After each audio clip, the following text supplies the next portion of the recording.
trip begins. For a trip begins with a traveler, and a traveler begins with an idea.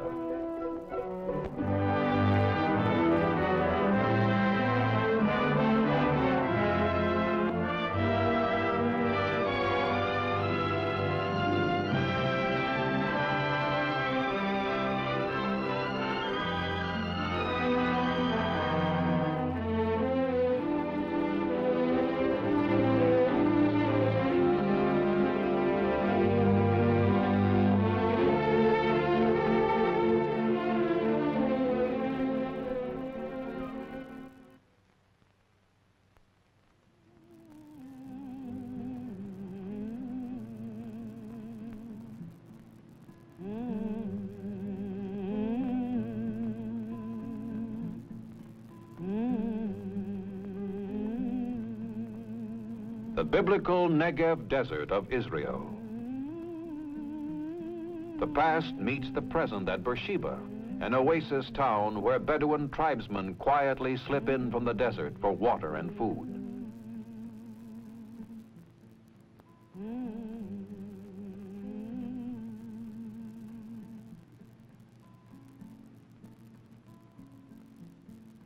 One of the wells of Abraham remains, according to tradition, at Beersheba, the watering place in the Negev desert.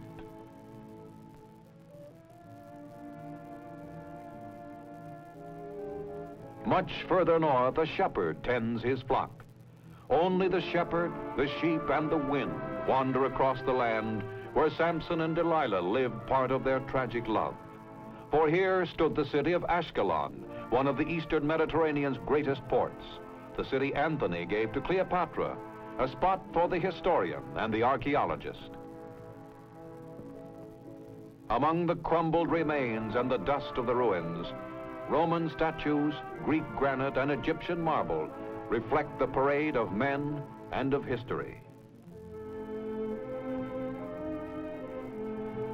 To the east is Jerusalem, the city of David, where Solomon built his temple, where Jesus met with his disciples, a city sacred to Christian, Jew, and Muslim.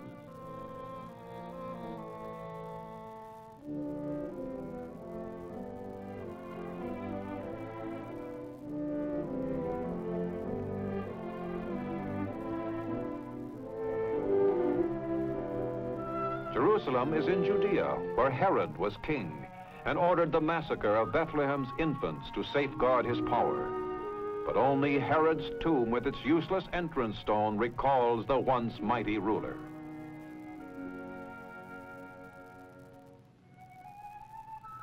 The catacombs of the Sanhedrin near Jerusalem were the burial places of the high judges of ancient Israel.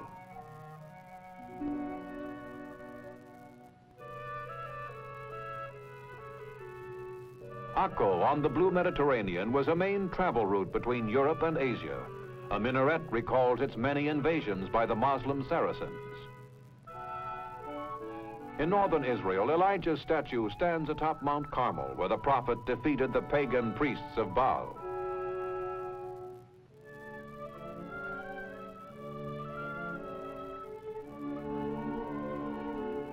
Among the little villages of Galilee is Nazareth, whose narrow streets have changed but little in the 2,000 years since a carpenter named Joseph worked here, and a mother named Mary fetched water for him and for her son.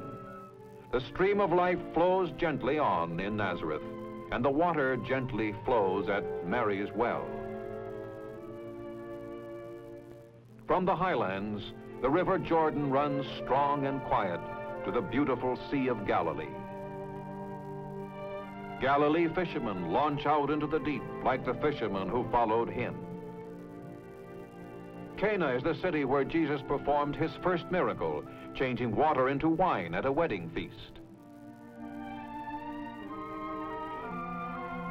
Many footsteps have worn a path toward the place where a multitude once followed Jesus. There was a boy among them with 5 birds and 2 fishes. Jesus took them and distributed them to the multitude as much as they wanted. And afterwards the disciples filled 12 baskets with the fragments of 5 loaves and 2 fishes. In Capernaum lie the ruins of the synagogue where he preached, where he lived, and where he ministered, where the past mingles with the present, and where yesterday meets today and awaits tomorrow.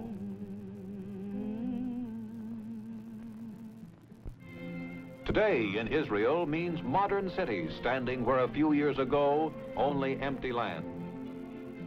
Today in Israel means bustling activity, a young nation in vigorous growth. And today means people, the Israeli and the new settlers. Jerusalem's King David Hotel is world-renowned, and spacious new hotels are springing up. On the site where Solomon and the Queen of Sheba spent their honeymoon now stands an ultra-modern example of 20th century living.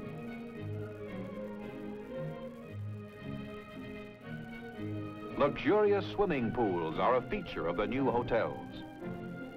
This seaside resort boasts a big hotel, a big pool, and a small bather.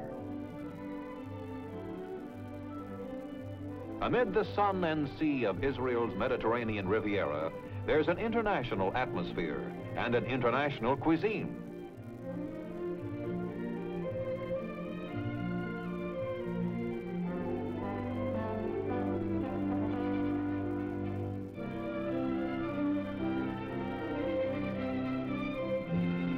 Israel's sparkling Mediterranean coast stretches for 110 miles. Soft, sandy beaches compete with a foam-flecked sea. The water is warm and clear. And like every beach everywhere, the young ladies include both the very young and the very pretty. Israel today is also a hard-working land. New apartments must be built, entire new residential cities developed to house the tremendously expanding population. In less than 10 years after Israel became a state, the population has tripled and is growing still. Haifa on the Mediterranean, Israel's fastest growing city, reflects this energy and will. This is the country's biggest port and Israel's largest industrial center. Industry shows here on the piers, in new tires ready to roll, in tobacco, curing in the friendly sun. The tobacco industry is modest but expanding and is complete to the finished cigarette. Modern industry began in this land only in the 1930s. Its remarkable growth testifies to the vigor of Israel's most valuable resource, her people. The food industry is the biggest. Candy is one of the products exported to the United States. Near ancient Ashkelon is a throbbing industry. Water pipes are busily turned out here with a constant demand from mushrooming communities. Machinery for her farms is all important to Israel's economy, for it is the good earth yielding the rich bounty of nature that feeds nearly 2 million people. Rural life is unique in Israel. This is a kibbutz, a communal farm cooperative run by and for its members. They vote on the duties of each worker, govern themselves, provide medical facilities and education for the young. The kibbutzniks, as they are called, come from every corner of the earth. A big kibbutz may support 2,000 members, not counting kibbutzniks with feathers.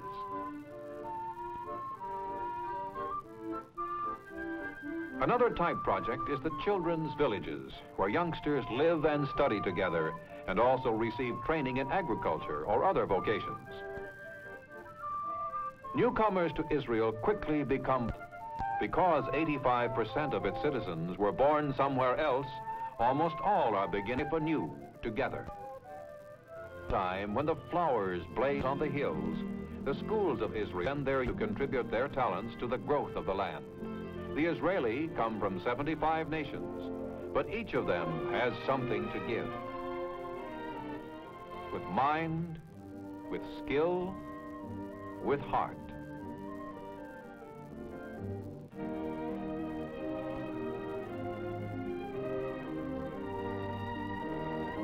It was the poignant beauty of Israel, nature working her magic, that drew one group, the artists.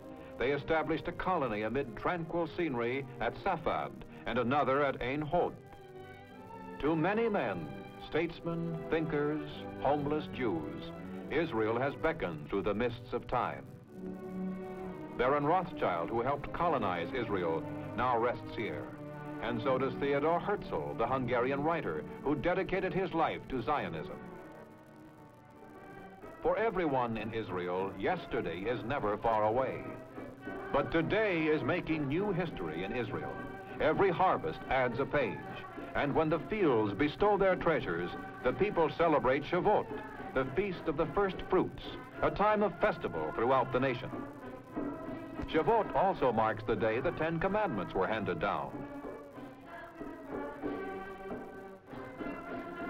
The offerings are a rich sampling of what the land can produce.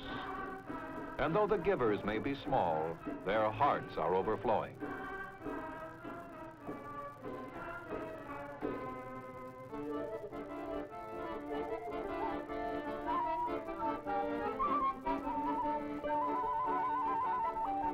To the music of their friends, everybody dances the hora, the national folk dance.